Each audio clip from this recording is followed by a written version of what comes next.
Hola a todos, bienvenidos a Calamares en su tinta. Este espacio, como ustedes ya saben, para que hablemos un poco de historia, de historias, de libros a veces, de personajes raros y curiosos o no tanto, en fin. Por estos días se están cumpliendo y se están conmemorando los 80 años del fin de la Segunda Guerra Mundial. En realidad, un proceso un poco más largo que empezó a fraguarse quizás desde el verano del año anterior, cuando empieza en el frente occidental la liberación de Francia. Pero luego, en términos muy concretos, los primeros meses de 1945 fueron definitivos en ese pulso entre los aliados y el eje totalitario. La verdad es que entre febrero y abril de 1945 se va cerrando el cerco sobre Alemania, tanto por el flanco occidental como por el flanco oriental.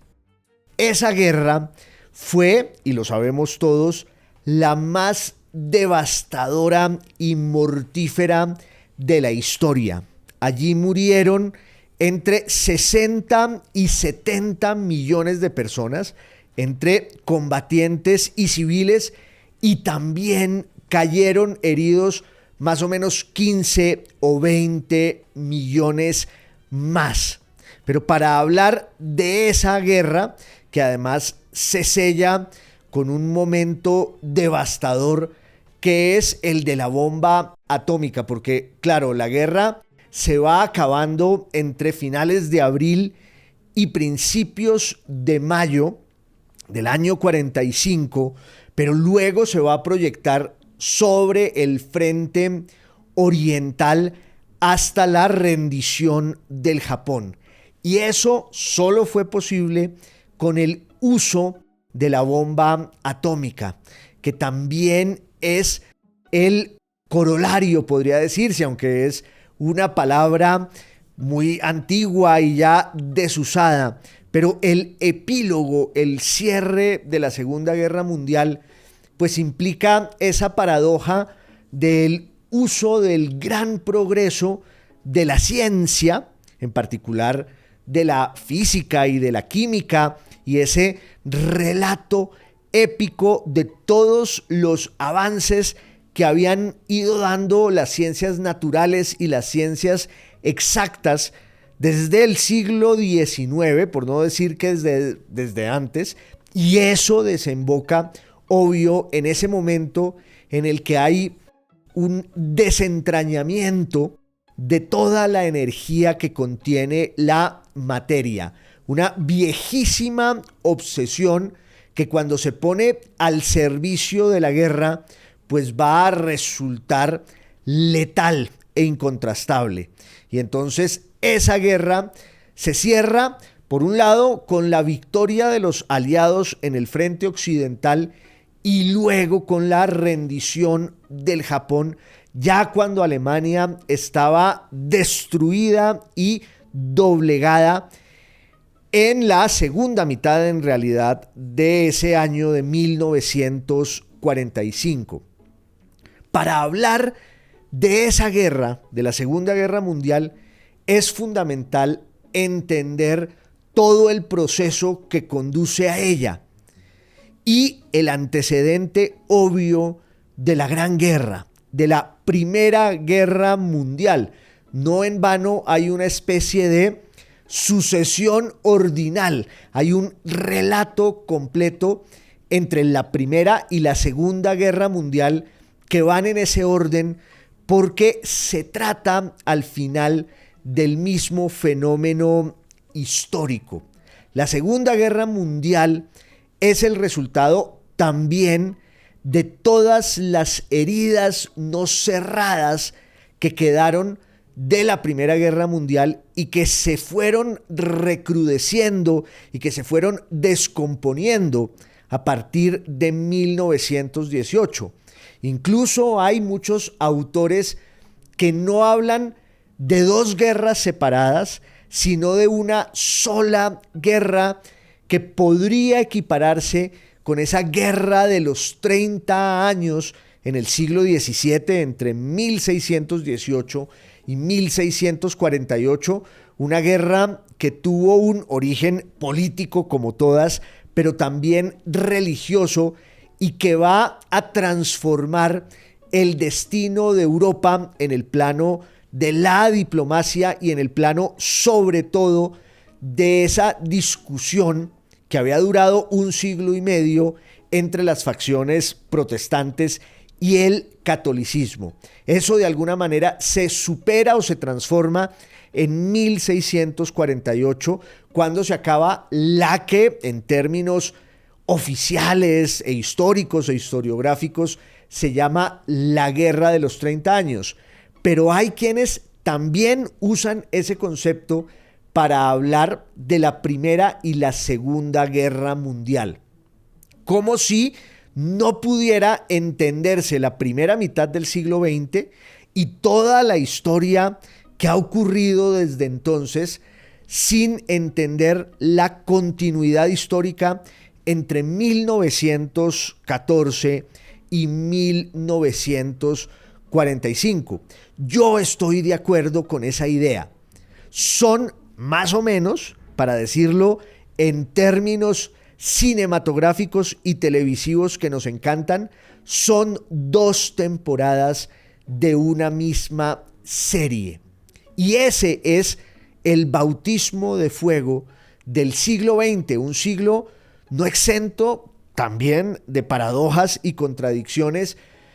porque a pesar de toda la muerte que lo define y que lo ronda de manera masiva y apabullante, muertos que se cuentan por millones y que van quedando allí tendidos en la arena, en la lisa, pues al mismo tiempo es un siglo en el que la población del mundo se va a quintuplicar, y es un siglo en el que los cambios y los progresos de la tecnología del mundo material y científico pues también van a empezar a crecer de forma exponencial. Alguien decía alguna vez, y yo también creo que es cierto, que en el siglo XX asistimos a tantos progresos de la técnica y de la ciencia como había habido en todos los siglos anteriores. Es una curva que se dispara hacia arriba, y eso influye también, obvio, en el plano de la vida cotidiana, de la vida en sociedad y en el ámbito del poder, de la política y de todas estas fuerzas y potencias que van decantándose, que van surgiendo, que se van perfilando, que se van definiendo desde 1914 en adelante. Sobre ese tema hemos hablado muchas veces aquí en otras salidas de Calamares en su tinta, pero no está de más recapitular algunos de esos rasgos esenciales del mundo y sobre todo de la Europa que surgen con el siglo XX a partir sobre todo de 1914, porque el tiempo de la historia no coincide siempre con esa exactitud decimal de la cronología. Un historiador inglés magnífico, Eric Hobsbawm, decía que el siglo XX había empezado en 1914 o en 1918, y es cierto, no empieza en 1900, y en 1914 se da el estallido desbordado de esa guerra que los que la pelearon creyeron que iba a durar unos pocos meses, pero ahí se revela por primera vez la desproporción entre el progreso material y científico de las potencias europeas y sus posibilidades reales y humanas en la guerra, porque la Europa que fue a pelear la Primera Guerra Mundial siente que va a ser una réplica de las guerras anteriores, unas guerras, diríamos, caballerescas y a caballo, en las que todavía hay una especie de lucha cuerpo a cuerpo y una carga estratégica antigua y anacrónica que se disuelve en esa guerra que se va a pelear en las trincheras y en la que ya aparecen armas muy distintas y aparecen también unas sustancias que van a usarse en la guerra y que van a resultar devastadoras y degradantes. Había empezado eso desde la guerra de Crimea, en los años 50 del siglo XIX. La guerra de Crimea es quizás la primera guerra de verdad industrial de la historia, en la que las transformaciones materiales y científicas y tecnológicas del industrialismo empiezan a aplicarse en la guerra y luego en la guerra franco-prusiana en 1870 y 71. Pero en la Primera Guerra Mundial es como si el mito fáustico del progreso se saliera de cauce y se lo llevara todo por delante, se fuera tragando a sus propios creadores, y entonces esa guerra deja a Europa en la ruina,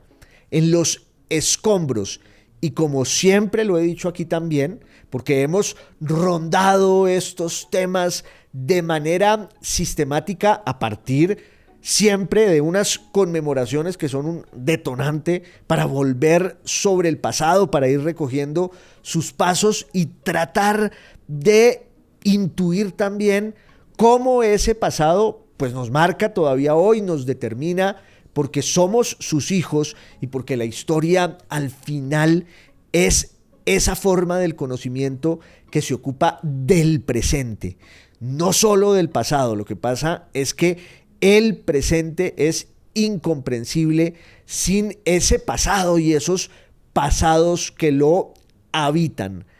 Yo siempre he dicho aquí como el epílogo de la Gran Guerra, de la Primera Guerra Mundial, entre 1918 y 1919, es una pandemia tan devastadora como la guerra.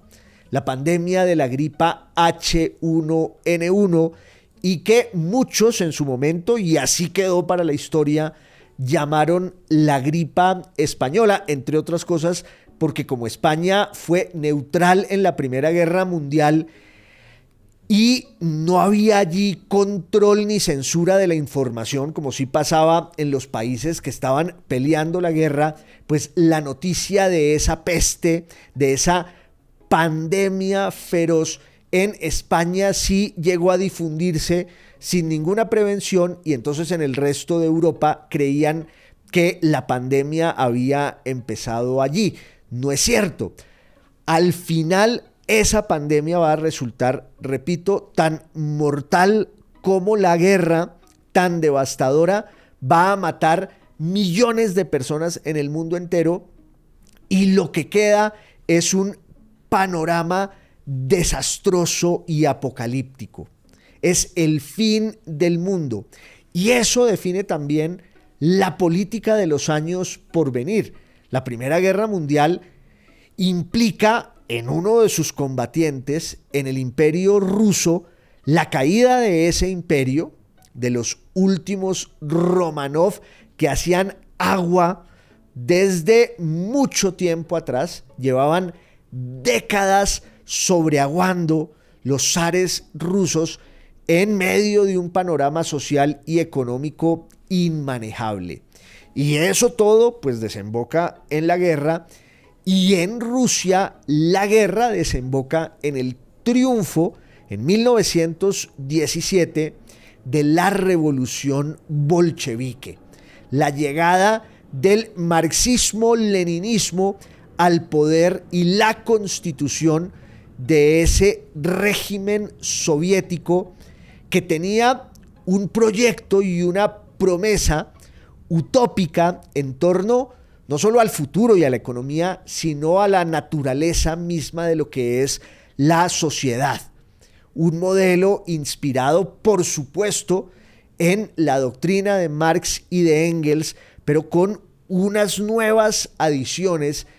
que le aporta Lenin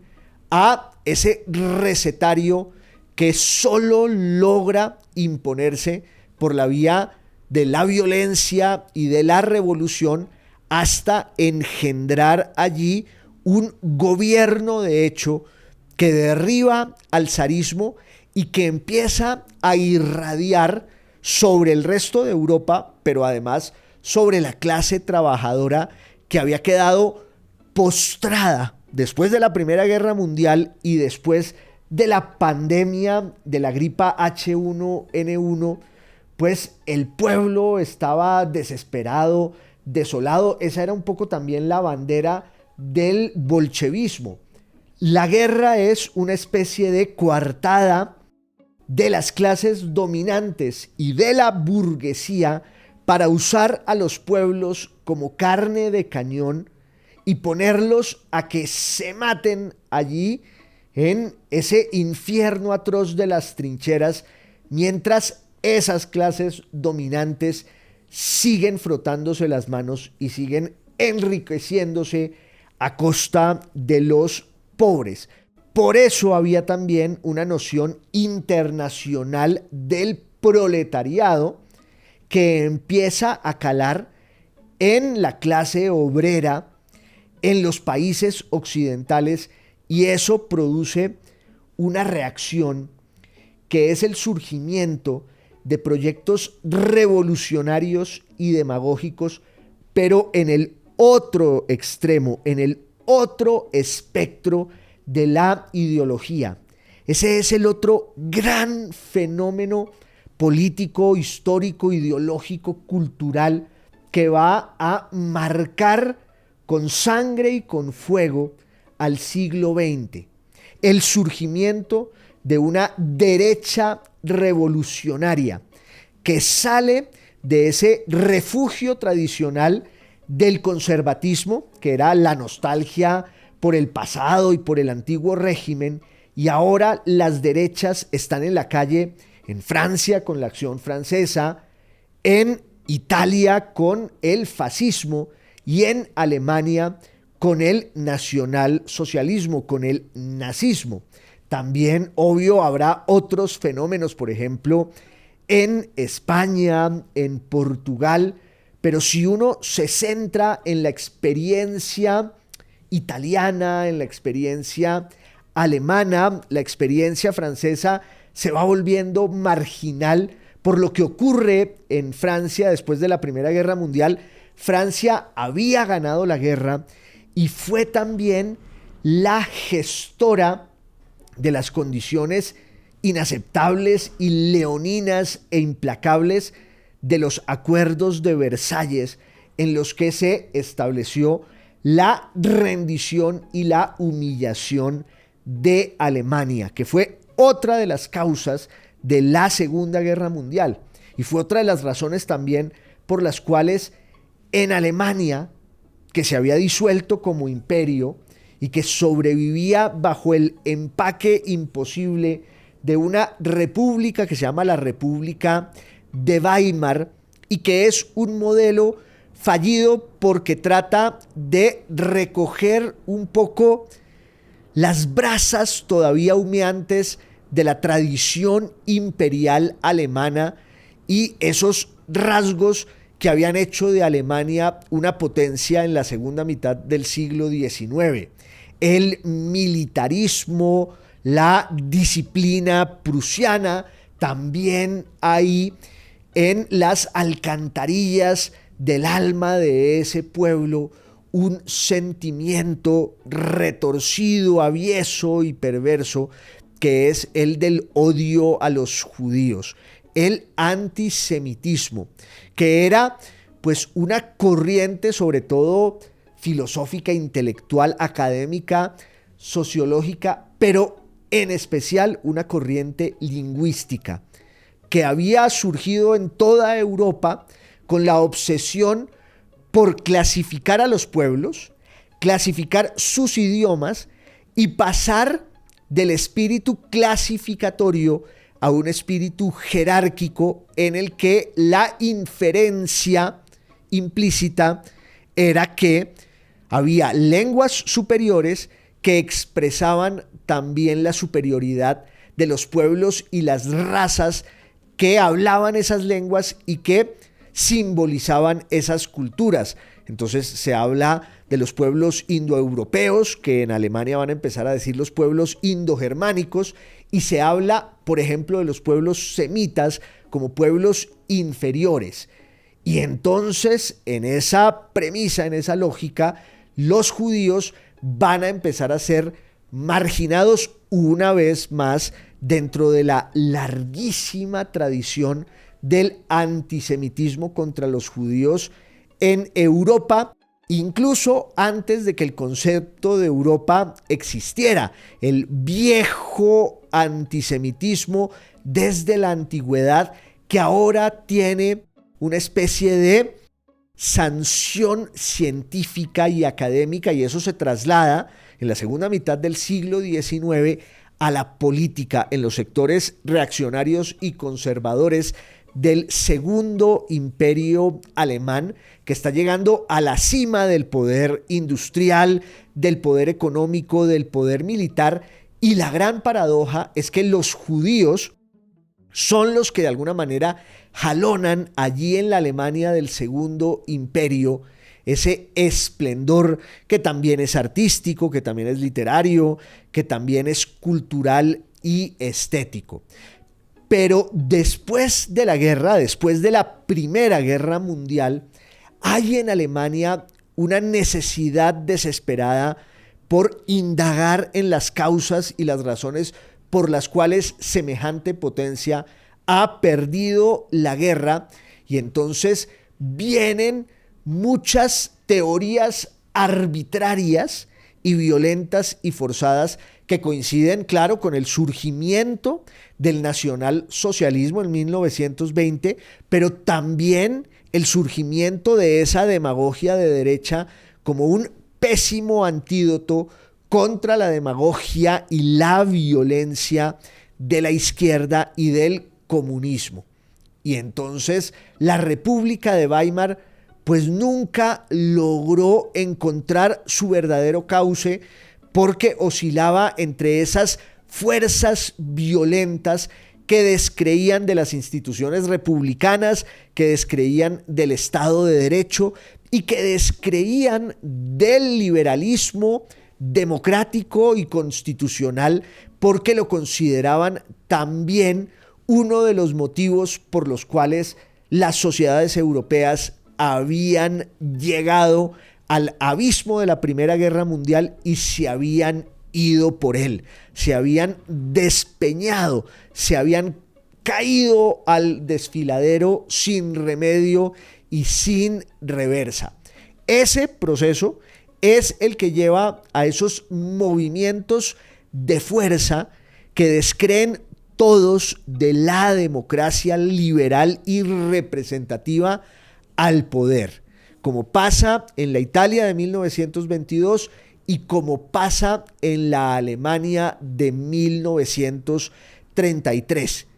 Y ambos fenómenos, el fascismo en Italia y el nazismo en Alemania, pero también, claro, el bolchevismo en Rusia, van definiendo un destino que en ese momento parecía irremediable, insustituible, que era el del totalitarismo, una expresión que ya se empieza a acuñar y a usar en la Italia de los años 20 para hablar justo del gobierno dictatorial de Benito Mussolini, que además funciona con un método y con unos resortes pues implacables y muy bien aceitados, porque el totalitarismo se apodera de la democracia y de las instituciones representativas y empieza a minar, a horadar desde adentro a esas mismas instituciones en un golpe de Estado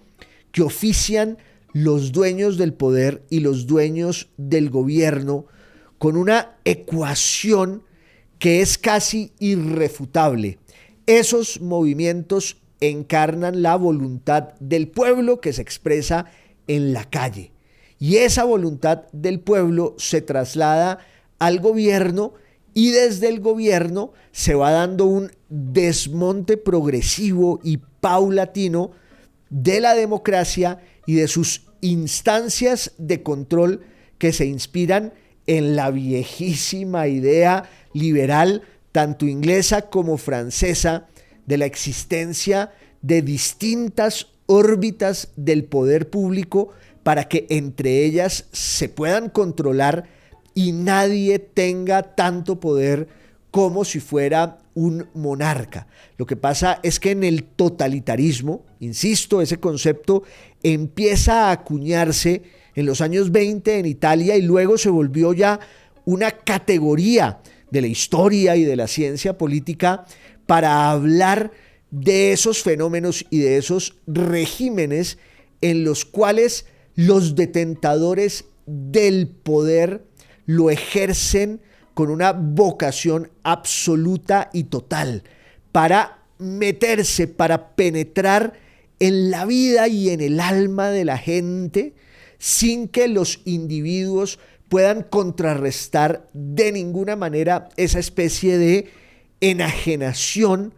que se ejerce desde el Estado y con todo el aparato represivo y de la propaganda del gobierno. Por aquellos años en esa Alemania que ya ha caído en manos del demonio, en la Alemania nazi desde 1933, hay mentes clarividentes y también pasó en la Italia de Mussolini y en muchos otros ámbitos y también en la Rusia de Lenin primero y luego de Stalin, en esas sociedades violentas, represivas, tiránicas, dictatoriales y en fin totalitarias. Hay unas voces agudas, insobornables, que con una lucidez conmovedora van señalando el peligro y el horror que entraña para esos pueblos estar bajo el yugo de semejantes proyectos políticos que en muchos casos tienen la bandera de la utopía, pero que en el fondo, repito, están garantizando y están prohijando el infierno. En el caso de la Alemania nazi, uno piensa, por ejemplo, en Charlotte Bernard, que es una judía que empieza a transcribir los sueños que sus amigos judíos le van contando a diario y ella se da cuenta de que el sueño termina siendo en la Alemania nazi el último reducto de la libertad en un Estado y sobre todo en una sociedad totalitaria. En el caso de la sociedad alemana, una sociedad que quiere sacudirse, que quiere resarcirse de lo que le ha implicado la derrota en la Primera Guerra Mundial y la humillación y la abdicación en los tratados de Versalles. Y entonces Alemania empieza un proyecto militar y económico expansivo en toda la década de los 30 hasta que esa potencia industrial, militar y económica va poniéndose al día con las viejas cuentas pendientes que han quedado de la Primera Guerra Mundial. Entrar, por ejemplo, a Austria, porque la idea de Hitler era concebir un gobierno de un pueblo que era superior y que tenía la influencia esclarecida de su líder, que iba abriendo un espacio vital en toda Europa para que la grandeza del pueblo alemán pudiera explayarse y pudiera consumarse. Entonces se da la toma de Austria y luego se dará la toma de Checoslovaquia y habrá una política agresivísima de Alemania que obviamente pone en jaque al resto de potencias y de países en Europa, y la política a la que acuden esos países es la del apaciguamiento. Tratar de contentar a esa fiera hambrienta para que no se vuelva más agresiva. Solo hay una voz en la política internacional en ese momento que es como una isla en el Parlamento inglés, Winston Churchill, que había sido combatiente y ministro de la guerra en la Primera Guerra Mundial y que era un gran político y periodista en la Inglaterra de finales del siglo XIX y sobre todo en las primeras décadas del siglo XX. Y Churchill, solitario en el Parlamento, dice: cuando uno trata de apaciguar a un león dándole carne, pues llegará el momento en el que se acabe la carne y el león se va a devorar a los que han tratado de apaciguarlo. Eso es lo que pasa con los intentos ingenuos y cándidos y torpes de los apaciguadores de Hitler, hasta que Hitler pues viola todos los acuerdos que ha hecho para no seguir ampliando el espectro político del poderío alemán, y entra a Polonia en septiembre de 1939 y es el inicio de la Segunda Guerra Mundial. En esas primeras de cambio de la guerra, el poder de Alemania es tan grande, tanto en tierra como en el aire. La aviación alemana se había desarrollado de tal manera que la idea de una guerra relámpago, que era un viejo concepto de la teoría militar en el mundo germánico, tanto en Austria como en Alemania, y que habían tratado de imponer los alemanes y los austriacos en la Primera Guerra Mundial y que no funcionó, pues esa receta vuelve a sacudirse y vuelve a sacarse en estos primeros momentos de la guerra, a finales del año 39 y a principios de 1940, con la idea de que iba a ser una guerra rápida y que realmente el poderío del gobierno nazi y de su ejército iba a lograr someter y doblegar a sus enemigos en el occidente. Ahí empiezan a caer como en un dominó, pues muchos países, entre otros los países escandinavos, vendrá también la caída de Francia y luego el embate contra Inglaterra, que ese país va a resistir de manera heroica. Y es obvio que si Inglaterra no hubiera resistido como resistió los ataques de la aviación alemana a principios de 1940, la suerte de Europa habría sido otra. La historia tampoco se piensa a partir de lo que hubiera podido ser y no fue, aunque hay una tendencia y hay una corriente a la vez literaria y a veces también científica y académica de la historia para inventarse hipotéticamente pasados, presentes y futuros que no fueron, entrelazados en la especulación de eso que habría podido ocurrir. Lo llaman también las ucronías o la historia contrafáctica. El hecho es que la guerra relámpago no se cumple en 1940 y luego en 1941 pues Alemania va a cometer un error terrible, digo un error en la perspectiva de los intereses del gobierno de Hitler, que es violar su acuerdo o sus acuerdos con la Unión Soviética de Stalin, un régimen también cerrado, totalitario, opresivo, violento, dictatorial, represivo, etcétera, etcétera. Y entonces Hitler comete el error de lanzarse a invadir la Unión Soviética, en eso que se llama la Operación Barbarroja, que va a ser una de las más grandes, si no la más grande en términos demográficos y cuantitativos de la historia y de la historia moderna y contemporánea. 3.500.000 hombres empeñados en la idea de Hitler de someter al régimen soviético, entrar a la despensa agrícola de Ucrania, y ahí entre paréntesis señalo también cómo en su momento Ucrania, que era un hervidero de confrontaciones ideológicas y en donde había una gran resistencia al régimen y a la dictadura soviéticos, en Ucrania al principio muchos recibieron con beneplácito la entrada de los nazis y muy pronto descubrieron que era una carnicería y que allí había algo incluso peor o igual de tenebroso que lo que se estaba viviendo bajo la dominación soviética. Pero también la idea de los alemanes era llegar al final al Cáucaso, y ese proyecto no se cumple, y en 6 meses devastadores para el ejército alemán, pues el ejército rojo de Rusia logra sacudirse de la invasión alemana y empieza el contragolpe en el invierno de 1941 y empieza a repeler al ejército alemán, el ejército soviético, el ejército rojo, y eso pues también va a cambiar el sentido de la guerra, un poco dentro de la lógica que había postulado el propio Churchill,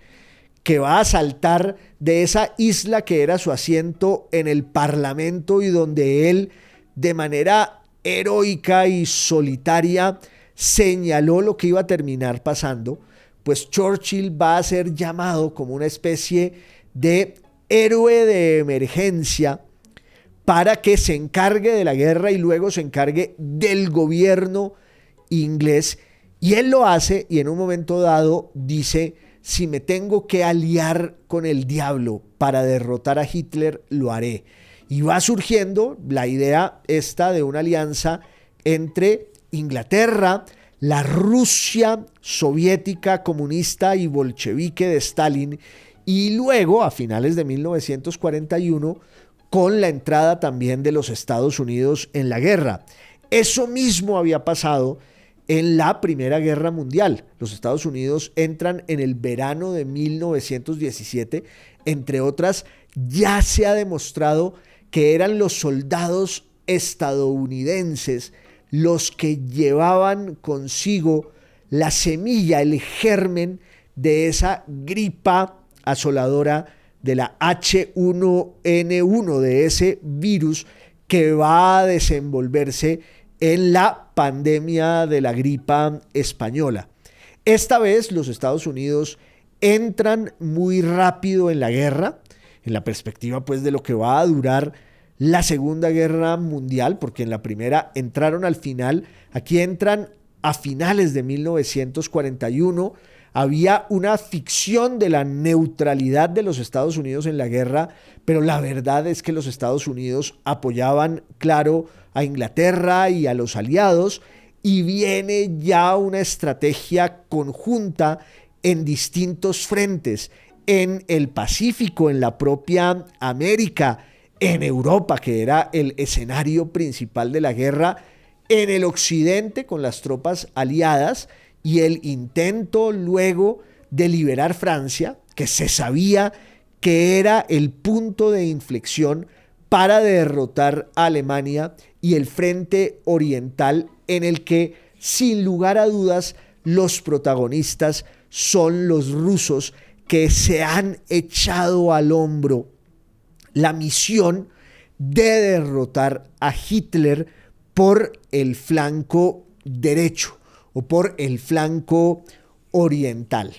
Y entonces la guerra irá evolucionando un poco al calor también de lo que va pasando en términos políticos, porque Hitler se había aliado con Mussolini, la alianza del eje Berlín-Roma, y luego descubrió el lastre que era para el proyecto expansivo de Alemania tener a Italia de aliada. Claro, en Italia también hubo una resistencia cada vez más fuerte al gobierno fascista, que finalmente termina hundiéndose, pero Hitler rescata a Mussolini e Italia, un poco como había pasado en Francia desde la ocupación en 1940. En el caso de Italia, ya desde 1943, el país queda partido en dos y a Alemania le toca de alguna manera hacerle frente a la guerra, valga la reiteración, valga la redundancia, en todos los frentes. Lo que sí hay que señalar es que el poder militar de Alemania pues era tan grande que Hitler logró proyectar esa situación por 2 años más hasta que fue evidente que no iba a poder resistir pues esa operación que tenía tantas aristas y que tenía tantos terrenos en los cuales Alemania se estaba jugando su suerte y se estaba jugando su piel. Finalmente eso pues se acaba cuando en 1944 se da la liberación de Francia y, como dije ahora, se va cerrando el anillo, se va cerrando el cerco sobre Berlín, sobre Alemania. Son meses durísimos. Los primeros meses de 1945 nos exhiben lo que queda del ejército alemán, sus restos, peleando con la piel y con el alma para sostener la última bandera de ese régimen siniestro. En el occidente se imponen los aliados, pero también en el oriente el ejército rojo va marchando sobre la capital alemana y es pues el momento en el que Hitler se suicida y es también el momento en el que cae Berlín en manos de los rusos y se va a firmar la rendición de Alemania, que además es un proceso que dura 3 días porque ocurre primero en Reims, en Francia, el 7 de mayo de 1945, a instancias del lugarteniente de Eisenhower, que estaba tan asqueado con lo que habían hecho los alemanes que no quiso asistir él a la firma de la rendición alemana por parte del general Alfred Jodl, y entonces eso le corresponde a un lugarteniente de Eisenhower, también un miembro del Estado Mayor americano, que es Walter Bedell Smith. Se da la rendición de Alemania, pero Stalin pone el grito en el cielo porque dice: nosotros nos jugamos la piel por derrotar a los nazis y tienen que rendirse ante nuestros hombres en Berlín, y lo hacen el 8 de mayo. A la medianoche. Lo que pasa es que ya en ese momento en Moscú era el siguiente día, el 9 de mayo. Por eso hay una especie de abanico de conmemoraciones del Día de la Victoria, o lo que se va a llamar también el Día de la Liberación. Y esa es una disputa conceptual que se dio sobre todo en la sociedad alemana. Hay un presidente de la República Federal Alemana que se llamaba Richard von Weizsäcker, que en 1985 dijo: más que hablar del Día de la Victoria, en mayo de 1945, estaba hablando 40 años después, tendríamos que hablar del Día de la Liberación, un poco con la premisa de que el régimen nazi era una especie de accidente histórico y una dictadura siniestra, que sin duda lo fue, que ejercía su poder sobre un pueblo sometido que en un momento dado se sacude del yugo perverso del nazismo y logra expulsarlo y logra extirparlo. Esa idea pues es muy problemática y se discute mucho en Alemania, pensando en la idea de la memoria, de la reconstrucción del pasado y de la historia, porque hay que pensar también el grado de compenetración de la sociedad alemana toda, que prohijó, aplaudió e hizo posible el horror del nazismo, que tiene además el correlato, por supuesto, del Holocausto. Lo que se llama la solución final a la cuestión judía. La cuestión judía era un planteamiento que se estaba discutiendo en Europa desde hacía siglos con respecto al lugar de los judíos y de esa comunidad en la sociedad europea, pero sobre todo en las naciones de Europa. Es el momento en el que están surgiendo los estados nacionales en el siglo XVIII, sobre todo en el siglo XIX, y viene la pregunta por cuál es el sitio que tienen los judíos en esas naciones en ciernes. ¿Hacen parte de ellas o no? Esa es la gran cuestión judía que se va a discutir en el siglo XVIII, se va a discutir en el siglo XIX, y en la doctrina de los nazis va desarrollándose esa noción de una solución final para la cuestión judía, que se expresa en el exterminio de millones de personas, de millones de miembros de la comunidad judía, y no solo miembros de la comunidad judía. El exterminio se va extendiendo a todos aquellos que en el delirio teórico, político, ideológico y doctrinario del nazismo, pues desdecían, se alejaban de esa especie de arquetipo de lo que era la sociedad ideal que querían los nazis para reivindicar la grandeza de ese pueblo que tenía su imperio y su líder. Eso se acaba en 1945 y fíjense ustedes cómo hay una especie de contradicción y también paradoja en cómo se proyecta hacia el futuro y se juzga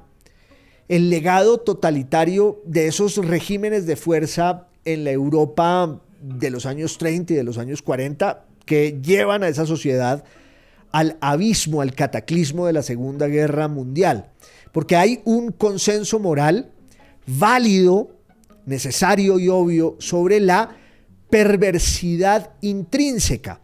del nazismo y del fascismo. El fascismo hasta el día de hoy es un epíteto, es un insulto que resume los peores rasgos de la política y del debate de las ideas. Pero en cambio, frente al legado de esa utopía sangrienta del bolchevismo y del comunismo soviético, pues no siempre hay el mismo consenso, entre otras cosas, porque los soviéticos, el ejército ruso, se jugó la piel en el enfrentamiento en el frente oriental contra el nacionalsocialismo. Y esa fue un poco la narrativa épica luego de la Unión Soviética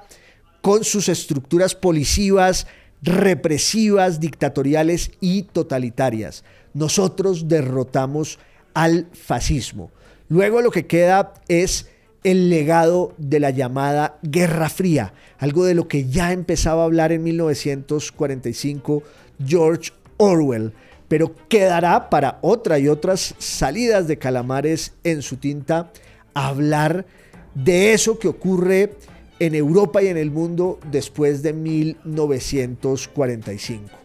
Hoy quería que habláramos de la conmemoración de los 80 años del fin de la guerra, el principio del fin de la guerra entre abril y mayo de 1945, en esto que ustedes saben que es podcast, es video podcast y es radio. Hasta la próxima, un abrazo a todos.